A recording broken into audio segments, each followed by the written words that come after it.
In the marble halls of Valenhall Palace, where centuries of tradition dictated every breath and whisper could topple kingdoms, King Edmund Ashworth was about to make a decision that would shatter 500 years of royal protocol. The choice before him wasn't just about love or duty. It was about the very survival of the monarchy itself. As storm clouds gathered over the ancient kingdom of Astoria, the aging king stood at his window, knowing that his next move would either save his crown or destroy everything his ancestors had built. The morning mist clung to the towers of Valenhall Palace like secrets refusing to be told. King Edmund Ashworth, 7 years old and bearing the weight of 32 years on the throne, stood in his private study surrounded by portraits of his predecessors. Each painted face seemed to judge him as he contemplated the most controversial decision of his reign. Queen Duchess Isabel Montclair had been his companion for 15 years, ever since his beloved first wife, Queen Eleanor, had passed away in a tragic riding accident. Isabel, with her silver hair and aristocratic bearing, had brought stability to the kingdom during its darkest hours. She had stood by his side through economic crises, political scandals, and family tragedies. The people respected her, the nobility accepted her, and Parliament had grown comfortable with her quiet influence, but respect and acceptance were no longer enough. The kingdom of Astoria was changing rapidly. The younger generation demanded modernization, transparency, and a monarchy that reflected their values. Social media had given every citizen a voice, and that voice was growing increasingly critical of the royal family's perceived disconnect from ordinary people. Protests had begun appearing outside the palace gates, not violent but persistent, carrying signs that read, "Modernize or abdicate," and "The People's Crown." Prince William Ashworth, the heir apparent, had married Lady Catherine Belmont 3 years ago in what many called the wedding of the century. Catherine, a former humanitarian aid worker with degrees from Cambridge and Oxford, had captured the public's imagination in a way that reminded everyone of the late Queen Eleanor's early years. She was young, beautiful, intelligent, and most importantly, she connected with people in a way that felt genuine. During royal walkabouts, children ran to Catherine while adults lined up to shake her hand and share their stories. She spoke 3 languages fluently, had worked in refugee camps, and possessed an uncanny ability to remember names and faces of people she'd met years earlier. Her charity work wasn't just ceremonial. She rolled up her sleeves, whether building schools in rural villages or serving meals at homeless shelters. The contrast between Catherine and Isabel had become increasingly stark in recent months. Where Isabel maintained the traditional royal distance, Catherine embraced her role with warmth and accessibility. Where Isabel followed centuries-old protocols, Catherine adapted to modern expectations while still respecting tradition. The media had begun making subtle comparisons, and public opinion polls showed Catherine's approval ratings soaring, while the monarchy's overall popularity remained stagnant. King Edmund had spent sleepless nights walking the palace corridors, weighing his options. His private secretary, Lord Chancellor Harrison, had presented him with polling data that painted a sobering picture. The monarchy's approval ratings had dropped to their lowest point in decades, particularly among citizens under 40. Meanwhile, Catherine's individual popularity rivaled that of legendary royal figures from the past. "Your Majesty," Harrison had said during their confidential meeting, "the people love Lady Catherine. They see her as the future of the monarchy. If we're to secure the institution's survival for the next generation, perhaps we need to consider unprecedented changes." The suggestion had hung in the air like incense, heavy and transformative. Edmund knew that traditional royal protocol dictated that Isabel would one day become queen consort when he passed away and William ascended the throne. But what if there was another way? What if he could modernize the monarchy's leadership structure while he was still alive to guide the transition? The idea had been percolating in royal circles for months, whispered about in private dining rooms and discussed in coded language by constitutional experts. Could a reigning monarch designate a future queen consort while he still lived? Could he essentially skip the traditional succession of his current queen in favor of his daughter-in-law? Legal scholars had been quietly researching the constitutional implications.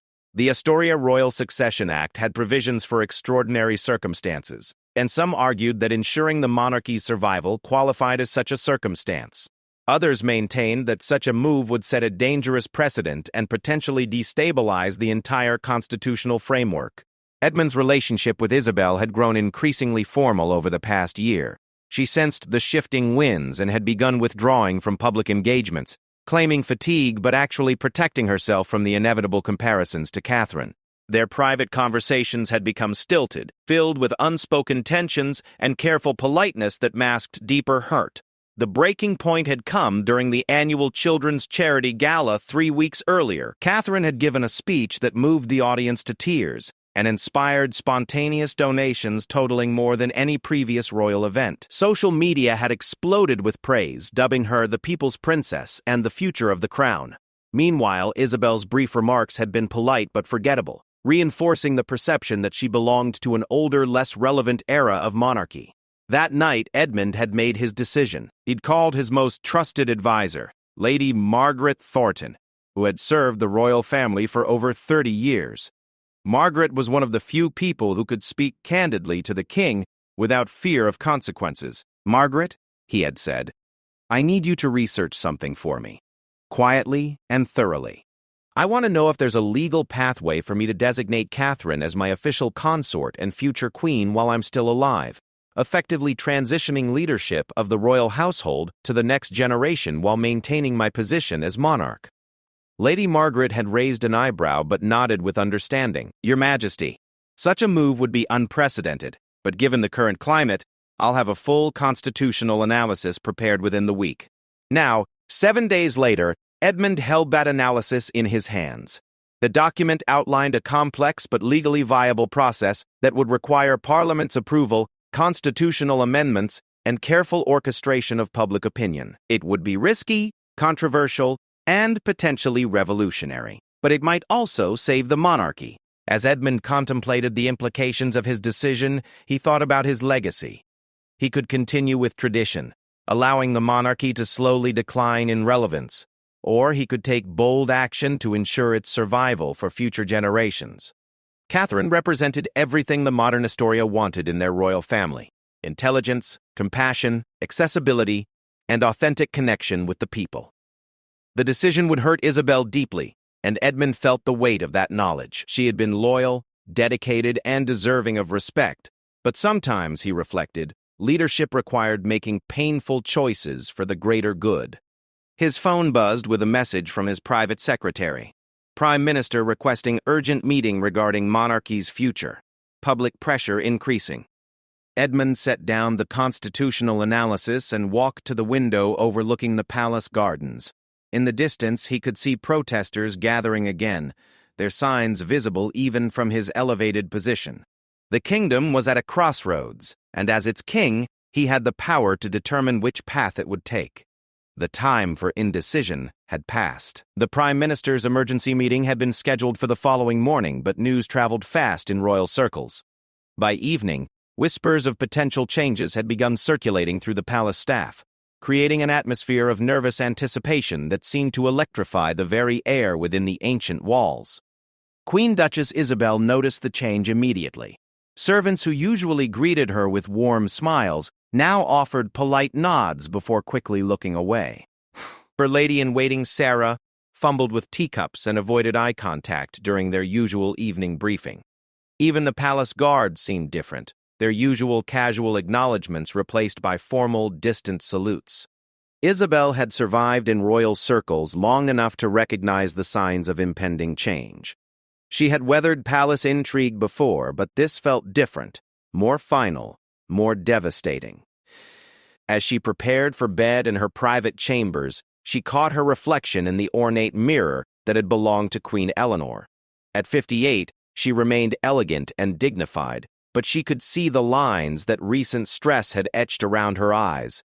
Meanwhile, Catherine was experiencing her own confusion 3 floors below in the East Wing. Prince William had been unusually quiet during dinner, distracted in a way that suggested he knew something she didn't.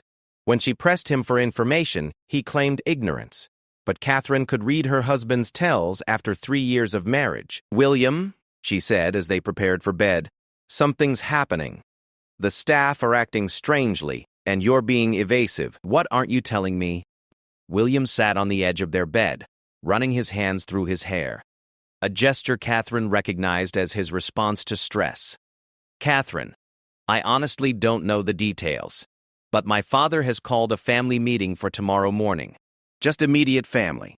No advisors, no staff." Catherine felt a flutter of anxiety in her chest.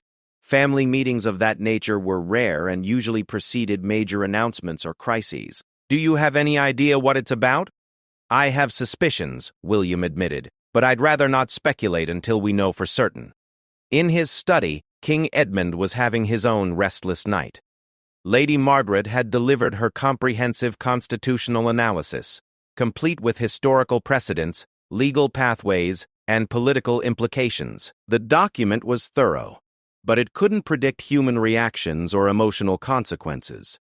The legal framework for his plan was surprisingly solid. The Astoria Constitution contained provisions for extraordinary circumstances affecting the stability of the monarchy, and several historical precedents existed for unconventional succession arrangements.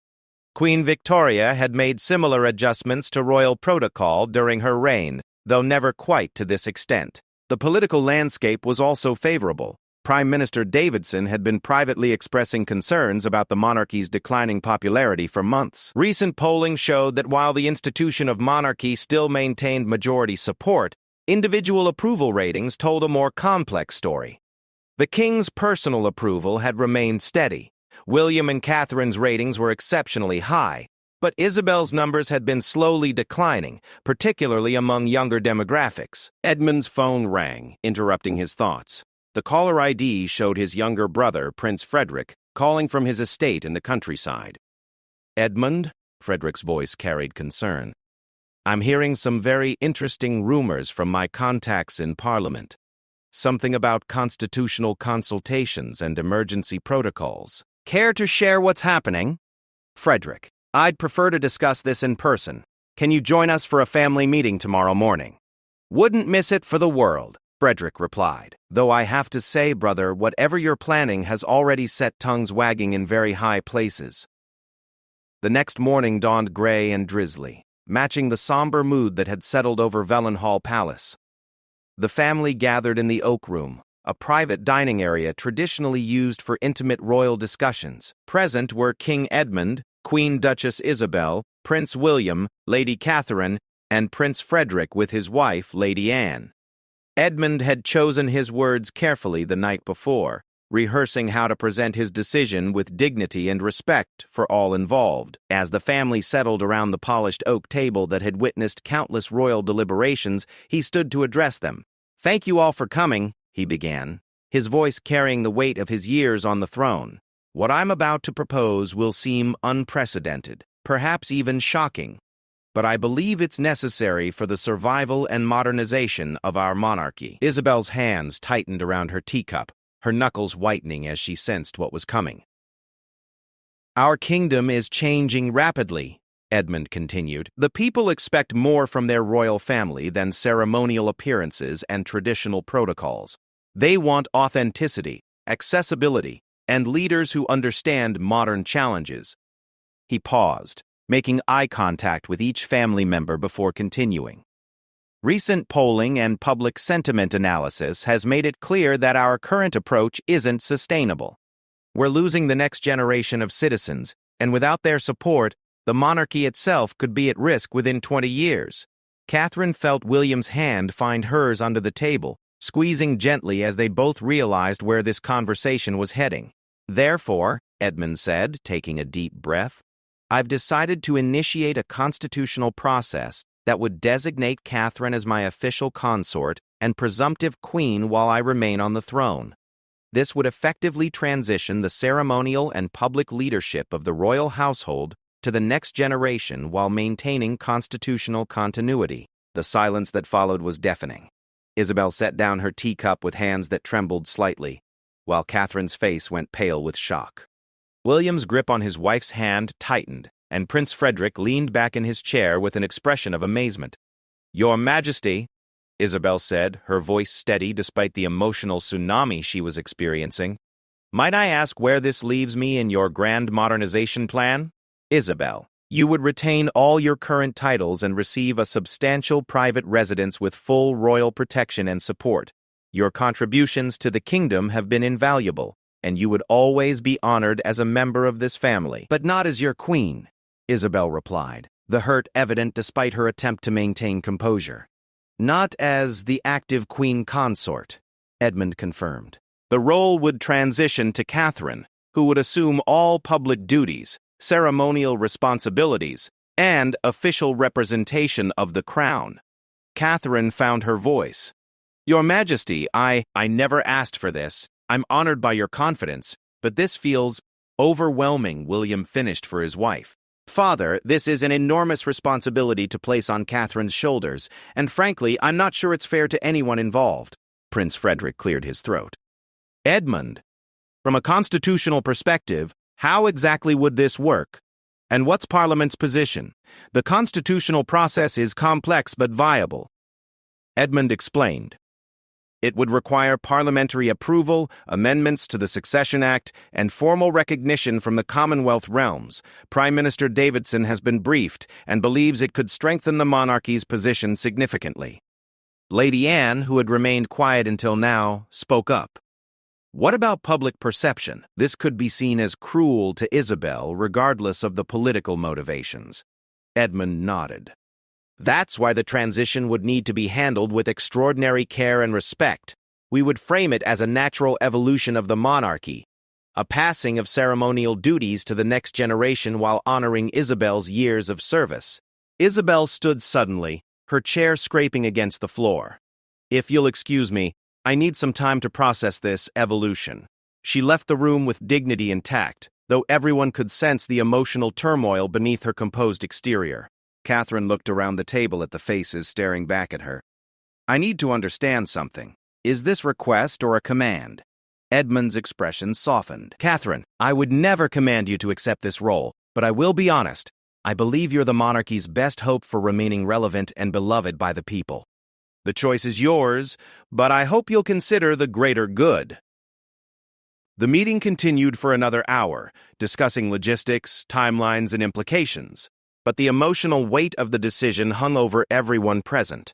By the time they dispersed, it was clear that the royal family was about to embark on a journey that would either revitalize the monarchy or tear it apart. As Catherine and William walked back to their chambers, she turned to her husband. What do you really think about this? William stopped walking and faced her. I think my father is right about the monarchy needing change. I think you're extraordinary and would make an incredible queen, but I also think this situation is going to test every relationship in this family. And Isabel? Isabel will survive this, but she'll never forgive it. The question is whether we can live with that consequence. The constitutional process that King Edmund had initiated moved forward with surprising speed, aided by Prime Minister Davidson's support and Parliament's recognition that the monarchy needed revitalization. Within 6 weeks, legal frameworks had been established, constitutional scholars had weighed in favorably, and public opinion polling showed unexpected support for the transition. The announcement strategy had been carefully orchestrated by the Royal Communications team.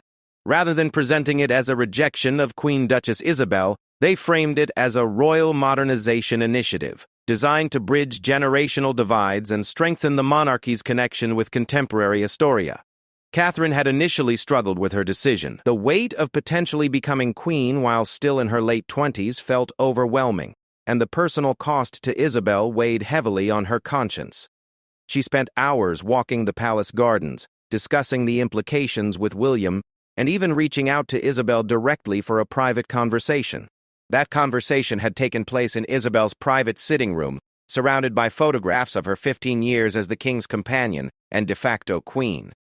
Isabel had been gracious but distant, her pain evident despite her maintained composure. Catherine, Isabel had said, I want you to understand that I don't blame you for this situation. Edmund has made his decision based on what he believes is best for the kingdom. I disagree with his methods, but I understand his reasoning. Isabel, I never wanted this to happen at your expense, Catherine had replied, genuine anguish in her voice. I know, my dear, you're a good person, which is precisely why Edmund chose you. But good people sometimes find themselves in impossible situations. Isabel had paused, looking out the window at the gardens where she had spent countless peaceful afternoons. "I want to ask something of you, though. If you accept this role, promise me you'll remember that it comes with more burden than blessing. The crown is heavy, Catherine, heavier than you can imagine." The media response had been mixed but generally favorable. Traditional monarchists expressed concern about breaking with centuries of precedent, while progressive voices praised the move as exactly the kind of modernization the royal family needed. International coverage was extensive, with royal correspondents from around the world descending on Astoria to cover what many called the most significant royal transition in modern history. Catherine's decision ultimately came down to a conversation with a group of young students during a university visit. One student had asked her directly, "Lady Catherine, if you could change anything about how our country is led, what would it be?" Her answer had surprised even herself. "I would make sure that leadership always remembered that it exists to serve people, not the other way around. I would want our institutions to be accessible, accountable, and genuinely connected to the lives of ordinary citizens." That evening, she had told King Edmund she would accept the role. The formal transition ceremony was scheduled for the autumn equinox, chosen for its symbolism of balance and change. Constitutional amendments had passed through Parliament with a comfortable majority, aided by public support that polling showed at 68% approval. The months leading up to the ceremony were intensive. Catherine worked with constitutional experts, protocol advisors, and public relations specialists to prepare for her new role. She studied every aspect of royal duty, from state dinner protocols to constitutional responsibilities. Meanwhile, plans were finalized for Isabel's transition to a new role as Dowager Duchess, with a beautiful estate in the countryside and a substantial household staff. Isabel handled her transition with remarkable grace, though those close to her noticed the toll it took. She began making fewer public appearances, citing health concerns that weren't entirely fabricated. The stress had indeed affected her well-being. Her closest friends rallied around her, and she gradually began building a new life focused on private charitable work and personal interests she had set aside during her years as the king's consort. The transition ceremony itself was a masterpiece of royal pageantry, adapted from modern sensibilities. Rather than a traditional coronation, the event was designed as a ceremony of renewal, emphasizing continuity and evolution rather than replacement. Catherine wore a gown that incorporated elements from Queen Eleanor's wedding dress, symbolically connecting her to the beloved former queen while establishing her own identity. King Edmund's speech during the ceremony was carefully crafted to honor the past while embracing the future. "Today we witness not the end of one era and the beginning of another, but the natural evolution of an ancient institution adapting to serve a modern people. Lady Catherine brings to this role not only grace and intelligence, but a deep understanding of contemporary challenges and the compassion necessary to address them." Catherine's own speech was brief but powerful. "I accept this responsibility with humility, knowing that I stand on the shoulders of those who served before me. My commitment is simple: to serve the people of Astoria with dedication, authenticity, and an unwavering focus on the common good. The crown does not elevate me above you. It binds me to you." The public response exceeded everyone's expectations. Crowds gathered outside Vallenhall Palace were larger than those seen for royal weddings, and social media engagement broke all previous royal family records. International coverage was overwhelmingly positive, with many outlets praising Astoria for successfully modernizing its monarchy while maintaining its essential character. More importantly, the long-term effects began showing within months. Public approval ratings for the monarchy reached their highest levels in decades. Young people began engaging with royal events and charitable initiatives in unprecedented numbers. Catherine's first major international trip, a humanitarian mission to Southeast Asia, generated massive positive coverage and demonstrated her ability to represent Astoria on the world stage. The personal relationships within the royal family eventually found new equilibrium, though it took time. Isabel gradually resumed limited public appearances, focusing on causes that had always been dear to her heart.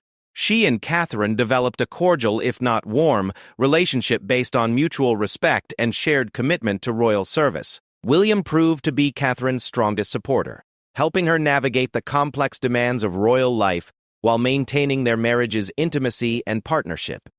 Prince Frederick became an unexpected ally, using his influence with traditional monarchists to build support for the new arrangement. King Edmund watched the transformation with satisfaction and some relief. His gamble had paid off.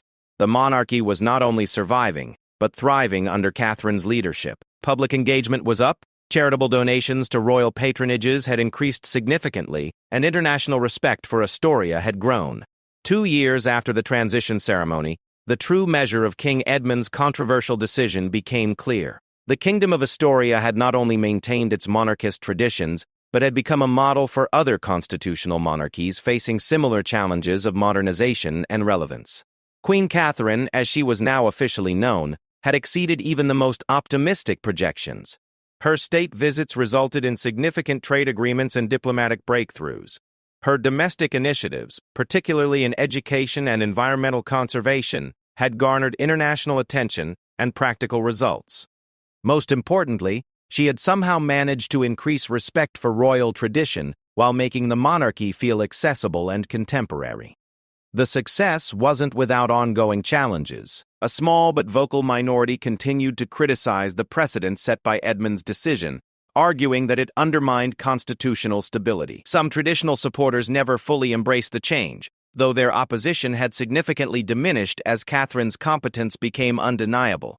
Isabel had found her own path to contentment. Her estate in the countryside had become a retreat for artists and writers, reflecting interests she had cultivated privately for years.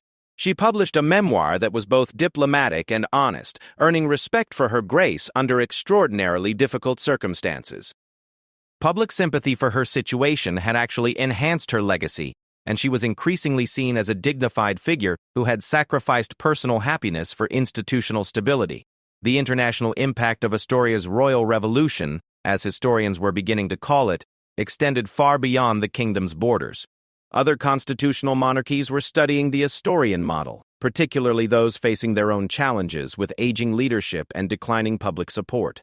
Constitutional scholars were writing papers about the precedent, and several countries had initiated similar modernization discussions. King Edmund, now 70 years old, had begun gradually transferring more responsibilities to Catherine and William, creating what palace insiders called a modern regency.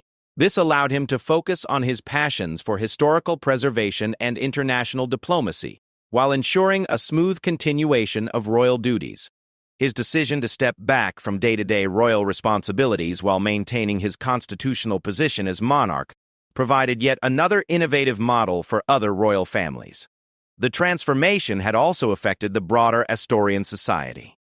Catherine's emphasis on authentic public service had inspired a new generation of civic engagement.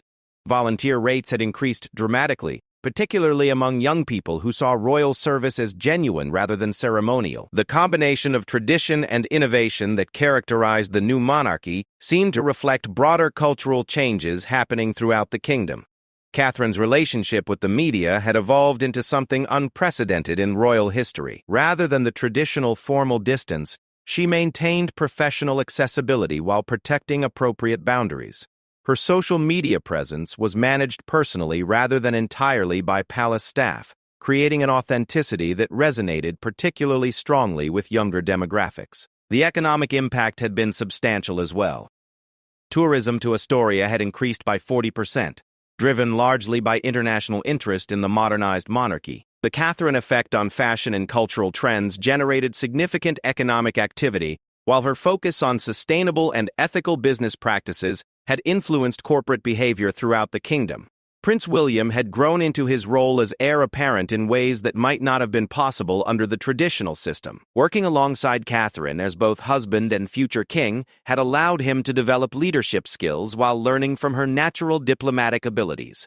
Their partnership had become a model for modern royal marriage, balancing personal relationships with public responsibilities.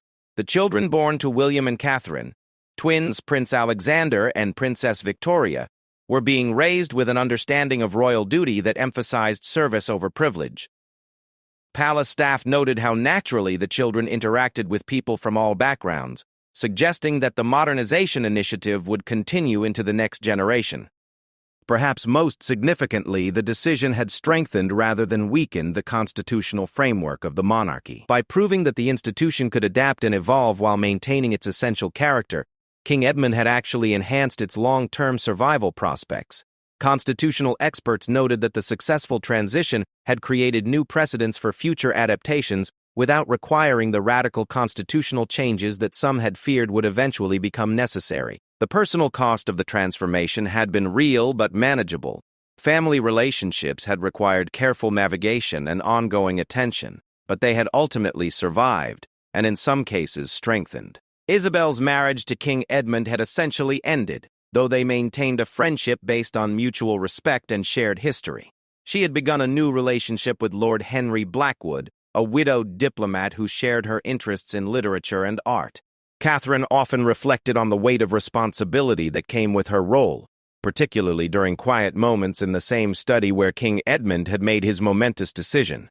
She understood now what Isabel had meant about the crown being heavy, but she had also discovered that the burden was manageable when shared with people who understood the importance of the work. The success story wasn't complete. No institutional transformation ever is. Ongoing challenges included maintaining public support during economic downturns, navigating increasingly complex international relationships, and ensuring that the modernization didn't go so far as to undermine the monarchy's essential character. But the foundation had been laid for a sustainable, relevant, and genuinely beloved royal institution. As King Edmund approached his 70th birthday, he increasingly spoke of his pride in the decision he had made.